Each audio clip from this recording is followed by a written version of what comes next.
Okay, today we're going to have a look at our new topic, which is called mechanics. Now, mechanics, in my opinion, is probably the most exciting and interesting topic that we do in anything in high school maths, and it's for that reason it is also the one that is most applicable to real life situations and scenarios. So, this topic is all about the calculus of mechanics, and it really increases your problem solving skills and provides a solid foundation for future studies in physics, engineering, and maths. We're going to learn how to model real life scenarios like resisted motions and the working of engines. We're going to understand Newton's laws and apply energy conservation principles. Now, these skills are essential for designing and analysing physical systems like vehicles and structures, and it also helps us model physical situations. Okay. Now, a key thing that we're going to look at is the idea of motion in a straight line. We're also going to look at simple harmonic motion, which is another type of motion in a straight line. Now, normal particles and most physical objects cannot be in two different places at the same time or be in the same place at different times. So we know normal projectiles are projected in the motion of a parabola, and they're never really going back to where they started. Now, because of this, it makes sense to express their displacement, velocity, and acceleration in terms of time. But for things that aren't moving in that type of motion, it doesn't really make sense to express their velocity, displacement, and acceleration in terms of time. So, at times we want to know the velocity at a displacement rather than the point in time. So if I've got an object that's moving back and forth, it's oscillating back and forth, or maybe it's moving around in a circle, then at many different points in time, it's going to be at the same spot. So it doesn't really make sense to express its velocity, time, and displacement in terms of time, since at many times it's kind of cyclical, which means it's going to be in the same spot at different times. It would make more sense to want this as a function of x. What is my displacement at x, or what is my velocity at this point in x? What is my acceleration in this point in x? Okay. There's a couple strategies that we're going to learn. First of all, if I'm dealing with velocity, displacement, and time. So if I want to find displacement when the velocity function is a function of displacement, we need to flip the velocity integral dx to t upside down and solve for t. What that means is it's saying if my velocity has x's in it, to solve for displacement, I need to instead integrate with respect to x. That would give me time. That's going to make sense in our first example. So what we've got is we've got a particle has a velocity given that x dot is minus x cubed. If it is initially given at x equals 2, find the displacement of the particle after 1 second. Something important about this, and a common mistake, is to assume that something starts at the origin. It also is a common mistake to assume that it starts at rest. We're told in the question that it's initially at x equals 2. We don't know anything about its initial anything else. We could find it, but all we know is its displacement is initially at x equals 2. So I've got the equation x dot is equal to minus x cubed, and we want to know the displacement. Now, the displacement of a particle is something that has x as a subject, and usually it's got in terms of time. And in fact, we do need to find something that has displacement and time. So we're going to use the fact that velocity x dot is the same as dx to t is equal to minus x cubed. But we can't actually integrate this, because if we integrate, well, we're going to integrate over here with respect to t, and x will be the subject, but we can't integrate x with respect to t. So the only thing we can do is to flip this integral upside down, and I'm going to get dt on dx is equal to minus 1 on x cubed, and then I can integrate both sides of that. Now, there's a couple different ways of integrating this. I'm going to do it both ways the first time, and then I'm not going to do it differently from there on. So the normal way of integrating this is to simply integrate both sides. The integral of dt is t, and the integral of this is 1 on 2x squared plus c. Okay, now we know when t is equal to 0, x is equal to 2. So 0 is equal to 1 on 2 times 2 squared, which is 1 on 8, plus c, which means c is minus 1 on 8. So therefore t is equal to 1 on 2x squared minus 1 on 8. Okay, and what we want to know is we want to know the displacement of the particle after 1 second. Now what we do need to do in this instance is we need to make t the subject. Now before I do that, I'm going to show you the more elegant way of getting this solution. So we're going to end up getting to that same point, but there is a more elegant way of getting there.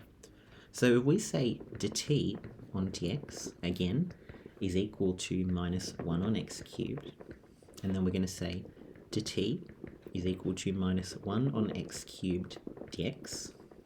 What we're going to do is we're going to integrate both sides, and we're going to integrate from 0 to some unknown time. So starting at time 0 to time t, which is some unknown time. And then from the x, well, we're starting at x equals 2, and we're integrating to some unknown x. We don't know the time or the displacement at this particular point. We do know we start at 2, and we're integrating with respect to x. So here, we're integrating t from 0 to t, and over here, we've got, what did we say? 1 on 2x squared from 0 to x. So this is going to be t, not from 0 to x, sorry, from 2 to x. This is going to be t is equal to 1 on 2x squared minus, we substitute 2 in, 1 on 8. Again, if we substitute in x here, nothing changes.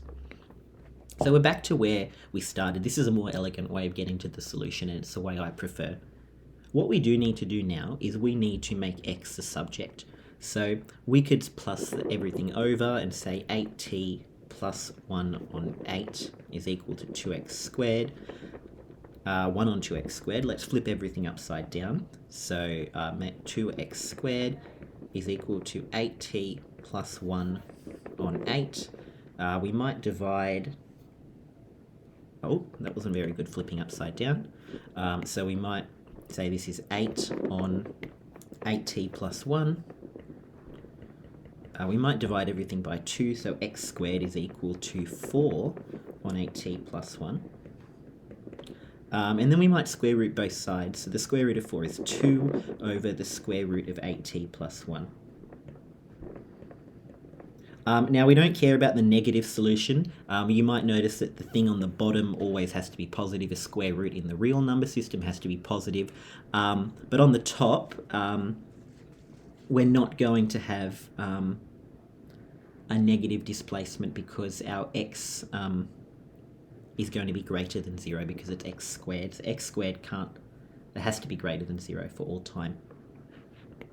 Then you just need to substitute in 1. So 2 on the square root of 8 plus 1, which is going to be 2 on 3. So the displacement is 2/3. Okay. This is just noting the limits on integration that I've talked about. You can read that if you want on your own. These two next things here are going to be probably the two most important formulas that you're going to use for the rest of this topic. So when velocity and acceleration are functions of time, then we can simply differentiate or integrate to convert between one of them. So I can go x, I can differentiate to get dx to t, which is velocity, and then I can differentiate that again to 2x to t squared, and that gets me acceleration. But if the velocity was a function of displacement, for example, x dot is minus x cubed, then dx to t is minus x cubed, but it's not possible to differentiate this to find a 2x to t squared, as the function is in terms of x and not t. So we can't just differentiate it because the definition of acceleration is to 2x to t squared, and if we just differentiated what we had, or maybe it was to v to x, then it's not going to get acceleration. Now there are two formulas that we can use for acceleration, and they help us convert between the forms when they're not in terms of t. So we've already seen that x double dot is equal to the v to t. Now if we have velocity as a function of displacement, then we have two ways to find acceleration, and each are useful in different circumstances. Number one is x double dot is equal to v times dv dx. And number two is that x double dot is equal to d by dx over half v squared. So to generalize these formulas, we're going to use this little flowchart. So in general, if I have a question as acceleration as a function of time, then you're just going to use the normal to v to t. If it's a function of displacement, so acceleration is a function of displacement, then I'm going to use d by dx over half v squared. So if my acceleration involves x's, then I'm using this one. Now if my acceleration involves velocity, so if my acceleration has v's or v squareds, I'm going to use v to v dx. And it's important with this step to consider what we want to get towards. So if I want to get displacement and velocity, then I'm going to use this one. However, if I've got velocity but I want to get to time, then I'm going to use dv to t. So example number 4, we've got the velocity of a particle is given by x dot is equal to x squared plus 1. What is the acceleration when the particle is at 2? Now there's two ways of doing this question, and both of them will get us to the correct answer. So we want to know acceleration. Let's have a look at our table. If the acceleration is a function of displacement, which it is, which it's not, we actually don't know we actually don't have anything for the acceleration in this instance. So in this instance, we can actually use either this one or this one, because we're given velocity and not acceleration. We do, though, have to use one of these ones that involve x, because there's an x here. We can't use the v to t. So we might practice using the definition that x double dot is equal to v dv to x. Again, we can use this one, or we can use d by dx over half v squared. That's because my velocity involves x. If the velocity didn't involve x, then we couldn't use this.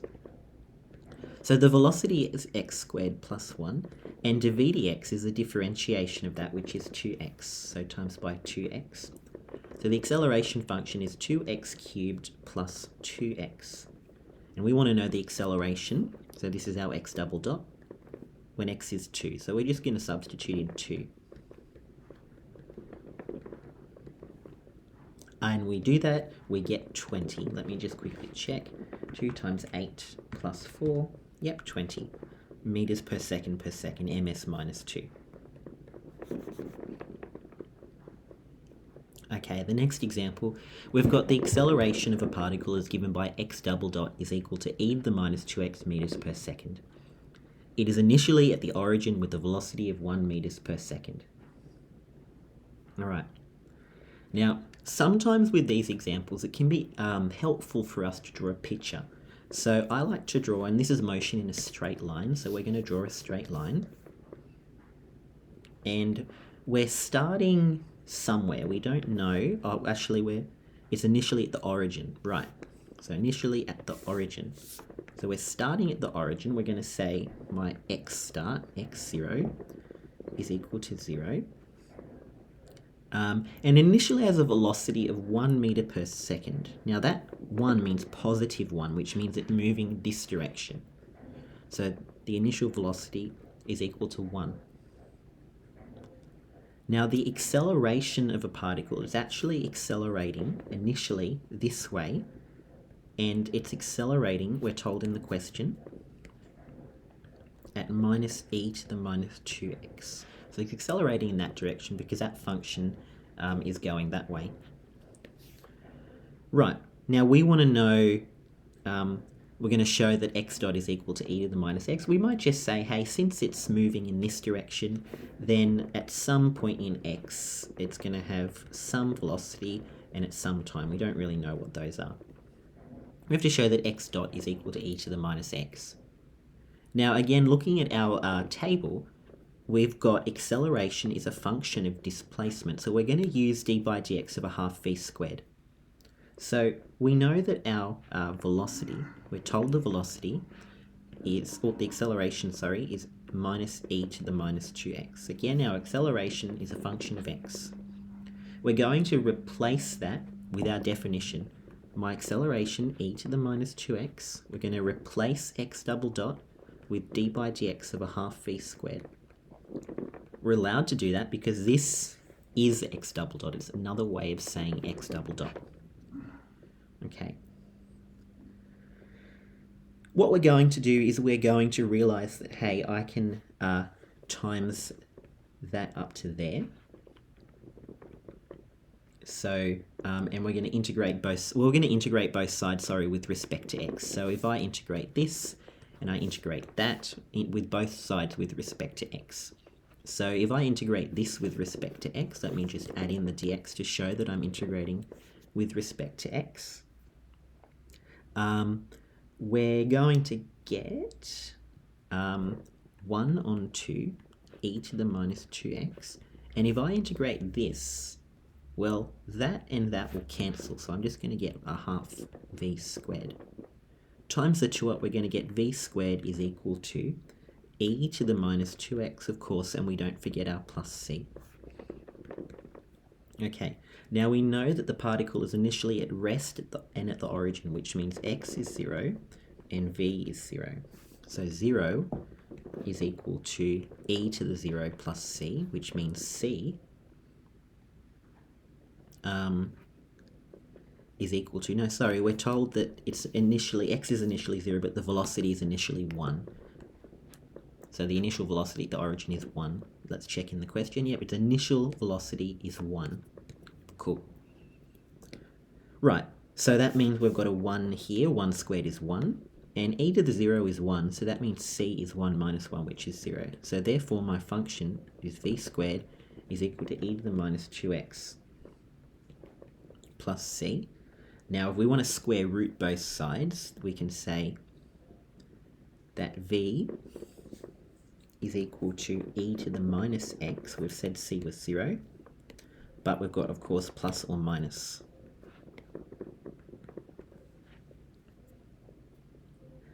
Now, x double dot being a half v squared, well, v squared, we square something, and it has to be positive. So we can't have a negative answer here, because v squared has to be positive. So it doesn't satisfy d by dx of a half v squared. So there we go. Velocity v is equal to e to the minus x. Now another way of saying velocity is x dot. So e to the minus x. Part 2, we've got to show that x is equal to ln of t plus 1.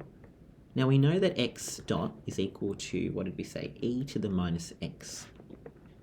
And we're going to look at where we're trying to end up. We're trying to end up with a function with x and time. So we're thinking, hey, I know that x dot is another way of saying dx to t. So the skill of this subject in this topic is to think, what am I replacing my x double dot with? What am I replacing my x dot with? Now we can't integrate this at the moment. We need to flip it upside down. Now I can integrate with respect to x. We're going to integrate both sides. So we might say t is equal to e to the x dx. Let's integrate both sides. I'm going to integrate, that looks like an f, that's a t. The integral from our initial time to some unknown time t, and the integral from our initial x that initially starts at the origin to some unknown displacement x. So t from 0 to t is equal to e to the x from 0 to x. which means t is equal to e to the x minus e to the 0, which is 1. So t is equal to e to the x minus 1. And to get a displacement function, we want x to be the subject. So e to the x is t plus 1, which means x is ln of t plus 1, which was what was required. Alright, the next example is going to have a look at a particle moving in a straight line. So a particle moves in a straight line so that at time t, its displacement from a fixed origin is x and velocity v. But the acceleration is 3 minus 2x. Find v in terms of x, given that when v is equal to 2x is equal to 1. Drawn a diagram to represent that information. We're told that it starts at the origin, but we don't know anything about its about its velocity or acceleration at the origin. We do know its acceleration is that, and we know at x equals 1, the velocity is 2, so I've added that onto our diagram. So what we know is that x double dot is equal to 3 minus 2x. And we want something involving its velocity and displacement, because we want find the velocity in terms of x. If I've got x and I want to know velocity, our point of call is always to substitute in d by dx of a half v squared equals 3 minus 2x. Then we're going to integrate both sides. Okay, so we're going to integrate here, and we're going to integrate from, we might just take the indefinite integral of both sides for this example. So if we integrate that, we get a half v squared, these cancel, and if we integrate this, we're going to get 3x minus x squared plus c. Now we know that when v is equal to 2, when x is equal to 1. We're told that in the question. So a half of 2 squared is equal to 3 times 1 minus 1 squared plus c. Now that means c is equal to 0. So a half v squared is equal to 3x minus x squared plus 0 times everything by 2. We've got v squared is equal to 6x minus 2x squared. And then we want to know velocity in terms of displacement, so let's just square root both sides. The square root of 6x minus 2x squared. Alright, thank you.